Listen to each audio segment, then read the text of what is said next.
We now come to the Leader of the Opposition, Keir Starmer.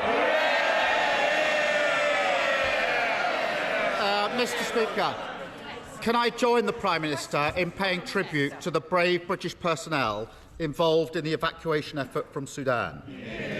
The government must do everything in its power to urgently evacuate UK nationals still trapped in Sudan.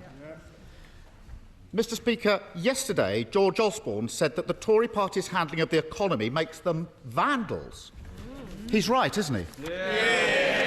Prime Minister. Well, Mr Speaker, while we're in the business of quoting former Chancellors and Shadow Chancellors, I don't know if he saw the remarks from a former Labour Shadow Chancellor yesterday, who said our country had faced 4 once-in-a-century shocks, threats to our economy, and the fact that we've come through it is a triumph, Mr Speaker.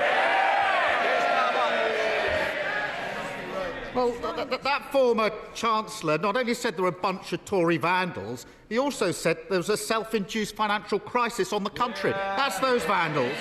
And they like to pretend that it was all just 1 week of madness last autumn. But the truth is, it's been 13 years of failure. Real wages, the money in people's pockets, have fallen by £1,600 per household. £1,600. The Prime Minister's response? To impose 24 Tory tax rises in 3 years. 24. How on earth does he think his low-growth, high-tax economy is working for working people? Prime Minister. Mr Speaker, because of the action that we've taken on the national living wage at record levels, on pension, on universal credit, and the generous cost of living payments, just yesterday, Mr Speaker, almost 8 million households receiving direct support from this Conservative government. We are supporting working people. But just this week, Mr Speaker, in the other place, we've seen his party side with protesters and with picketers. He should actually try backing working people. Lost £1,600 worse off. Mr Speaker, I'm genuinely fascinated to know, does he really think that everything's fine, or is he just clueless about life outside of his bubble?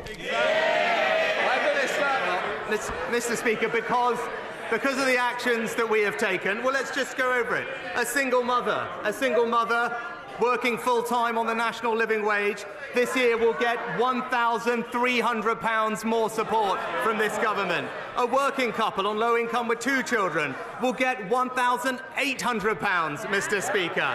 That's what delivering for working Britain looks like. But if he has any actual ideas for the economy, he should say so, because all I hear from the party opposite, it's more spending, more borrowing, higher inflation, higher interest rates. It's the same old Labour Party. This is Mr 24 tax rises. And I've never heard anything so out of touch as the answer that he has just given. And it's not just his refusal to take any responsibility for the damage they've done, the crashed economy, the hit to living standards. It's also he refuses to take the action that's needed. He could stop the handouts he's giving to oil and gas giants. He could scrap his beloved non-dom status. He could put that money back in the hands of working people and get the NHS back on its feet. That's what a Labour government would do. Why doesn't he?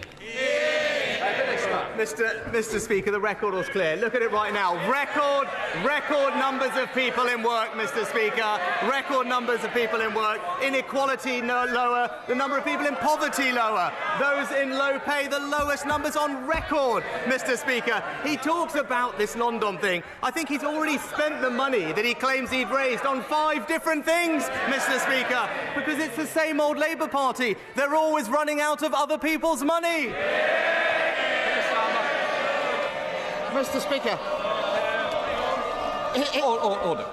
We had enough last week. I'm certainly not having this continuous noise. So just be aware that somebody will be going for that cup of tea today. Prime Minister. Mr Speaker, he calls it this non-dom thing. Let's be honest about what his refusal to scrap the non-dom status means. It means that at every possible opportunity, he has voted to put taxes up on working people, while at the same time taking every possible opportunity to protect a tax avoidance scheme that helped his own finances. Why is the Prime Minister telling people across the country that their taxes must go up so that his can stay low?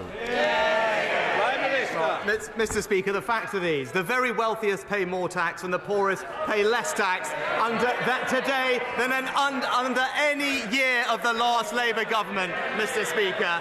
We've also boosted the national living wage, boosted universal credit and pensioners. But, Mr. Speaker, the rank hypocrisy of it, as we saw last week, when it comes to his own special pension scheme.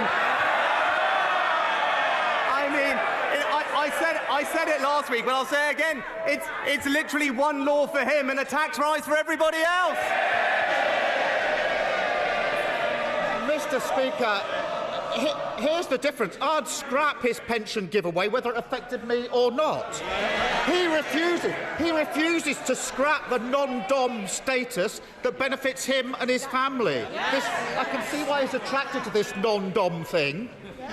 This Prime Minister is so removed from the country that he boasted that he didn't know a single working-class person.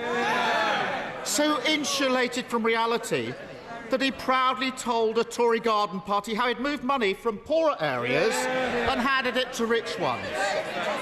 So out of touch that he looks at a petrol pump and a debit card like they've just arrived from Mars.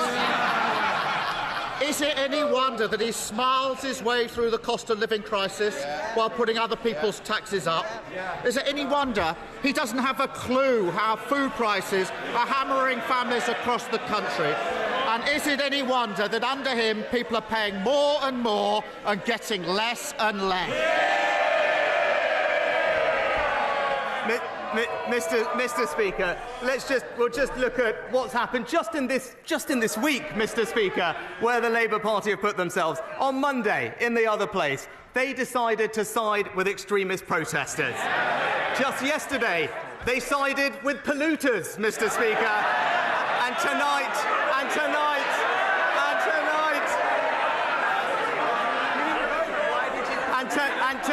And tonight we will see them siding with the people smugglers, Mr. Speaker. I tell you this, whilst we're in the business of sending back the 1,000th illegal migrant from Albania, Mr. Speaker, we're delivering cost of living payments to millions of households just yesterday, and today we've announced we put 20,000 more police officers on the street, Mr. Speaker. We're siding with the British people, Mr. Speaker. That's what the Conservative government does. Thanks very much for watching that video all the way to the end. And if you liked it, I've got some better news for you. PoliticsJOE is in the process of launching a podcast. Live in a couple of weeks' time. It's called The Pubcast. Link below, probably somewhere in the comments or the description, something like that. Check it out. Subscribe so you get ready for our first episode. It's coming soon. Subscribe wherever you get your podcasts, Apple, Spotify, or any of those other slightly weirder platforms. See you soon.